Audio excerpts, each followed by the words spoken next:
हिंद ऐं सिंध में रहंदड़ समूरे दोस्तनि खे लर्न विथ जीवन जी FX चैनल ते भलीकार। उम्मीद त तव्हां सभु खैरियत सां हूंदा। जीअं त कल्ह असां क्लास चोथों जेको आहे उहो मुकमल कयोसीं। अॼु आहे लेक्चर पंजों या क्लास पंजों, जंहिंमें सिंधी 9 क्लास जे सबक़ 8 मां खयल मोहम्मद इस्माइल उर्साणी जो हिकिड़ो नंढिड़ो प्रोफाइल आहे ऐं उनखां अलावा वस्कारे सबक़ ते हीअ वीडियो मुनसर आहे।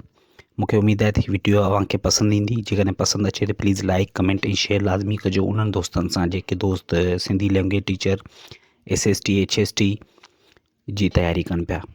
सो हलूं था पंहिंजे वीडियो तरफ़। मोहम्मद इस्माइल उर्साणी। मोहम्मद इस्माइल उर्साणी जो जनम 1906 ईस्वी धारे थियो। मोहम्मद इस्माइल उर्साणी जो जेको जनम आहे उहो कॾहिं थियो? 1906 ईस्वी धारे थियो। मोहम्मद इस्माइल उर्साणी हाला में पैदा थियो। मोहम्मद इस्माइल उर्साणी हिकु नाटक नवीस, कहाणीकार, मज़मून निगार हो। संदसि मज़मूननि जा अहम मजमुआ ही आहिनि: बदनसीब थरी जेको इंतहाई मशहूरु आहे, नक्शे अमल, ख़याल ख़ातिर, 4 मकाला। इहो बि इंतहाई अहम आहे, काफ़ी कमीशन जे पेपर में इहो अची चुको आहे। 4 मकाला ऐं बदनसीब थरी, ऐं उनखां अलावा न्यारियूं विथूं। ऐं संदसि जेको मशहूरु किताबु आहे उहो आहे सखर से ई ॾींहुं। इहो बि इंतहाई मशहूरु किताबु आहे। संदसि अक्सर मज़मून पंहिंजी अफ़ादियत ऐं इल्मी हवाले सबबि तइलीमी ऐं निसाबी किताबनि जो हिसो बणिजंदा रहिया आहिनि। जंहिंजो हिकिड़ो मिसाल सिंधी 9 क्लास जो किताबु आहे, जंहिंमें तव्हां ॾिसंदा त वस्कारो जेको सबक़ु आहे उहो बि मोहम्मद इस्माइल उर्साणी जो आहे।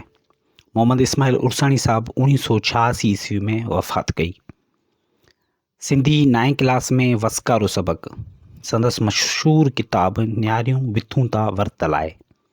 ऐं हाणे ग्रामर वारो पोर्शन ॾिसंदासीं, जंहिंमें मुहावरो कल्ह वारे लेक्चर में बि असां पढ़ियोसीं, पर अॼु वरी बि हिन ते जेको आहे दौर करे था वठूं।